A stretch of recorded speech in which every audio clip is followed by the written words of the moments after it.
اعوذ باللہ من الشیطان الرجیم، بسم اللہ الرحمن الرحیم۔ میرے چینل کے ناظرین السلام علیکم، امید کرتی ہوں کہ آپ سب لوگ خیریت سے ہوں گے۔ آج میں آپ کو حضرت یوسف علیہ السلام کا قصہ بیان کروں گی۔ حضرت یعقوب علیہ السلام شام کے ایک علاقہ کنعان میں رہتے تھے۔ ان کے 12 بیٹے تھے، ان میں حضرت یوسف علیہ السلام بھی تھے۔ حضرت یوسف علیہ السلام نہایت خوبصورت اور نیک تھے۔ ان کی نیک و فرما برداری کے سبب حضرت یعقوب علیہ السلام ان کو بہت چاہتے تھے۔ حضرت یوسف علیہ السلام کے ایک بھائی کا نام بنیامین تھا۔ حضرت یوسف علیہ السلام اور بنیامین سگے بھائی تھے اور باقی 10 بھائی ستیلے تھے۔ ایک رات حضرت یوسف علیہ السلام نے ایک عجیب و غریب خواب دیکھا۔ انہوں نے اپنے خواب میں اپنے باپ حضرت یعقوب علیہ السلام سے بیان کیا۔ انہوں نے بیان کیا کہ ابا جان، میں نے خواب دیکھا ہے، چاند، سورج اور تارے مجھے سجدہ کر رہے ہیں۔ یہ کیسا خواب ہے؟ حالانکہ کائنات کا ہر ذرہ اللہ ہی کو سجدہ کرتا ہے، وہی اس کے لائق بھی ہے۔ باپ نے بیٹے کا خواب سن کے فرمایا، اے یوسف، یہ ایک اچھا خواب ہے، اللہ تعالیٰ تمہیں بہت بڑا مرتبہ بخشے گا، لیکن بھائیوں سے ذکر نہ کرنا،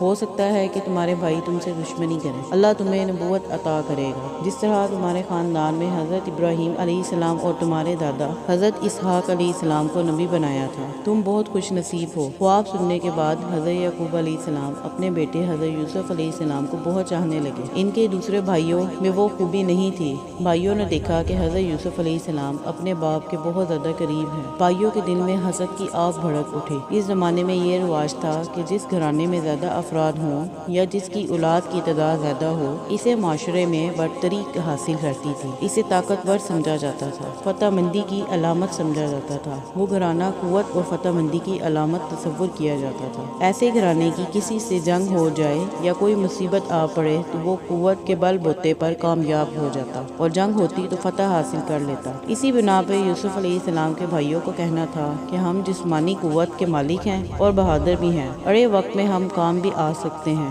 اس کے باوجود ہمارا باپ ہمیں نہیں چاہتا، ہمارا باپ غلطی پر ہے۔ ہمارے مقابلے میں حضرت یوسف علیہ السلام بہت کمزور ہیں۔ ایسا معلوم ہوتا ہے کہ ہمارے باپ کا دماغ چل گیا ہے، اس لیے وہ ہمیں نہیں چاہتے۔ ان کی نگاہ میں یوسف علیہ السلام ہی سب کچھ ہیں، ہم سب کچھ نہیں ہیں۔ ہمیں اس کے لیے کیا کرنا چاہیے؟ ایک دن ایسا ہوا کہ مشورہ کے لیے آپس میں سب بھائی ایک جگہ جمع ہوئے۔ باتیں ہوئیں، ہر ایک نے اپنی اپنی رائے اور خیالات کا اظہار کیا، جس کی جو سمجھ میں آیا کہا۔ ان میں سے ایک نے کہا کہ یوسف کو جان سے مار ڈالنا چاہیے۔ دوسرے نے کہا نہیں، جان سے مارنا اچھا نہیں، بلکہ اندھے کنویں میں ڈال دینا چاہیے، ایسی صورت میں کسی کی بھی نظر پڑ سکتی ہے، وہ اٹھا کے لے جائے گا۔ کہا کہ یہی بہتر ہے، یوسف نہ ہو تو ہماری قدر ہوگی، ہم باپ کے منظور نظر ہوں گے، ہمیں باپ کا پیار ملے گا۔ سب نے یہی بات کہی۔ چنانچہ ایک دن یوسف علیہ السلام کے ستیلے بھائیوں نے باپ سے کہا، ابا جان، ہم لوگ سیر کے لیے جا رہے ہیں، وہاں ہم سب کھیلیں گے، تماشا بھی دیکھیں گے، اپنا دل بھی بہلائیں گے، ہمارے ساتھ یوسف کو بھی بھیج دیجیے، وہ بھی ہمارے ساتھ ساتھ رہے گا، اس کا دل بھی بہل جائے گا۔ باپ نے کہا، میرا دل نہیں چاہتا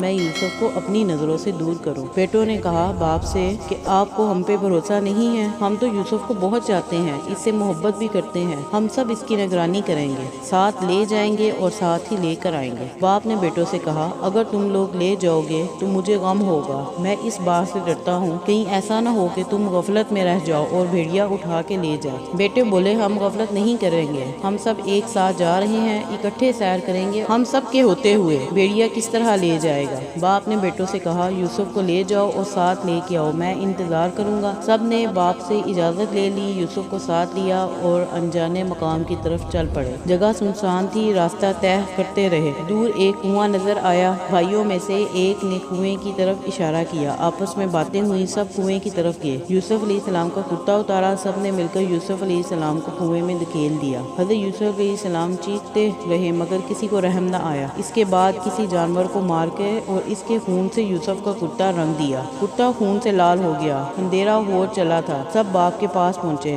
دوڑنے کی بازی لگائی، کون سب سے آگے جاتا ہے۔ یوسف علیہ السلام نے دوڑ میں حصہ نہیں لیا، ہم سب نے اسے سامان کی نگرانی کے لیے بٹھا دیا، یہ کہتے ہوئے کہ سب نے بناوٹی رونا شروع کیا تاکہ باپ کو یقین آ جائے کہ پھر کہا کہ وہاں یوسف اکیلا سامان کے پاس بیٹھا ہوا تھا، اچانک کسی طرف سے بھیڑیا آیا، اسے اٹھا کے لے گیا۔ ہم یوسف کو بچانے کے لیے سب مل کر دوڑے، لیکن بھیڑیے تک ہم نہیں پہنچ سکے، یہ یوسف کا خون آلودہ کرتا ہے۔ حضرت یعقوب علیہ السلام نے اپنے لڑکوں سے کہا، مجھے یقین نہیں آتا، جو کچھ تم لوگ کہہ رہے ہو وہ جھوٹ ہے، میں اللہ سے مدد مانگتا ہوں کہ وہ مجھے صبر و جمیل عطا کرے۔ میرے چینل کے ناظرین، امید کرتی ہوں کہ آپ سب لوگوں کو یہ میری انفارمیشن اچھی لگی ہوگی، تو میرے اس چینل کو لائک کریں، شیئر کریں اور اپنی قیمتی رائے کا اظہار کمنٹس میں کریں۔ یہ پارٹ 1 ہے ملتے ہیں نیکسٹ پارٹ 2 میں. اللہ حافظ.